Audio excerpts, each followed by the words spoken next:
Hey guys, a little bit more background information on Jordan Belfort. For those of you that might not actually know his real name, Leonardo DiCaprio played his role in the movie Wolf of Wall Street, where basically Jordan Belfort was once a simple Wall Street worker who would, call people every single day, every single minute, trying to sell stocks. But it was unfortunate because when he was entering that, whole career and field, the whole depression was happening. There's a lot of stuff going on with the economy. Lots of people lost their jobs, including him. So with that being said, he was looking for a job, trying to find jobs. Before he was selling those big stocks back then, like that actually, paid big commissions relative to percentages. But then he switched over and got a new job selling penny stocks. And so with penny stocks, you get a much higher commission, obviously, because the value of the order is, typically smaller. So you get a much higher commission. I think it was like 50% commissions on that. So he loved the idea. And so, from him transitioning from being someone who's already a great speaker as a kid, he's great with speeches, great with just like talking with people and kind of persuading in a way, to working at Wall Street selling those stocks, to, a small little company selling, penny stocks. He took over. He dominated. He was closing deals like non-stop. Everyone around him was admiring him, wondering how the hell he really did it. And so that led him to actually starting his own company. I do forget what it was called. But Stratton Oakmont. Yeah, something like that.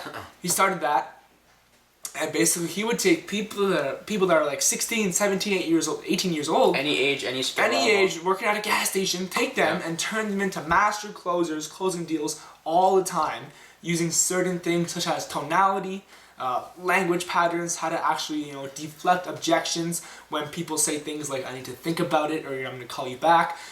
He taught them all that, and they became master closers. And so he was fortunate enough to have that gift kind of like naturally given to him, like right off the bat. But regardless, we still admire him.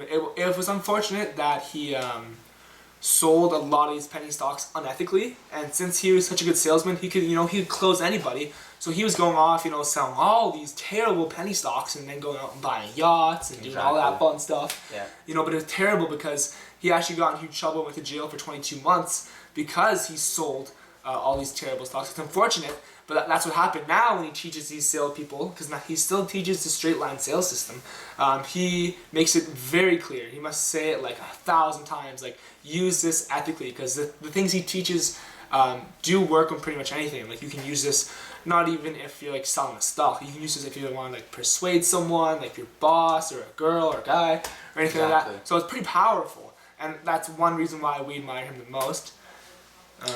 Exactly, guys. So, and even again, the saying, great power comes with great responsibility too, right? Any skill that you learn or any powerful tool that you've learned, anything in general, it's important that you take it and you use it responsibly, right? Because what we've learned from his sales training course that we have done ourselves personally is that persuasion can be a very, very powerful thing. Of course. And getting people to agree to what you're saying could be, powerful, extremely powerful, right? So that's why what we've learned has to be taken into consideration, right? Because it is a very powerful thing, and it does get a lot of people to be persuaded very easily, right? And that's something that you have to look into too, right? When you're learning these kinds of things, right? When you're doing the courses, when you're doing all like something that you're trying to learn right now, or something you're trying to accomplish, right? You have to be aware of what you're getting yourself into too. Absolutely. Right? Because then once you learn it, right, then you know what you're capable of, and then you can see the damage that could also do too. And that's why he says don't use this unethically, right? And that's totally right, because he was doing unethical things with the sales training that he did invent himself, right? I've seen him in the movie. Does he actually sell like that? Like, how does he does it? What's so special about the way he sells? And summed up in a nutshell, without giving away too much kind of information here, basically, Jordan believes that every single sale is like the same. So he believes that no matter who he's calling, what he's selling, who he's speaking with, every single sale is the same. You call someone, you move them down a certain process, like a step-by-step process.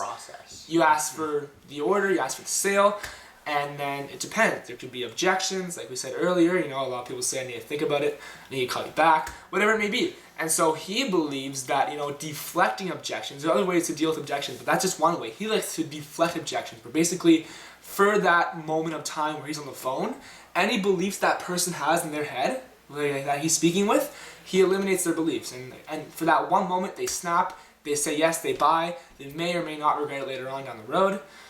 That's the way he sells. Now there is other ways people sell. Maybe we'll make a future video about that.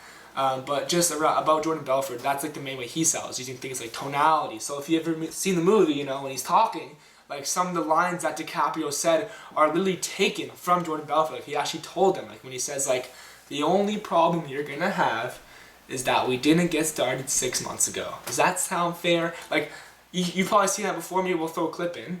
And that's literally like what he says, like to real clients on the phone himself. So as scammy or salesy as it may sound, it works. So that's something I really admire about him, his ability to communicate and do anal. I mean, that's basically it, right? Yeah, you pretty much. Alright guys, so that's pretty much it for this video, guys. I hope you guys enjoyed the content. If you guys have any questions, like we've said, please feel free to DM us anytime at any point, and we'll try to get back to you as soon as we can. And that's pretty much it for today. Yeah, for those of you that want more, for those of you that are actually, you know, still watching this and you're hooked and you want to get better at selling, rather it be just like to convince, like I said, your boss or a girl, or you actually sell stuff. Number one, make sure it's something that you like, what you're selling is good. Number two, feel free to check out Jordan's YouTube. We're gonna drop the link below. He has a YouTube channel describing all kinds of things about tonality, you know, body language, and how your image, even if you're on the phone with someone, how like the way you speak can actually put a picture in their mind of how you actually are as a person, and how crucial it really is. So check those videos out. They're absolutely free, right? It's YouTube.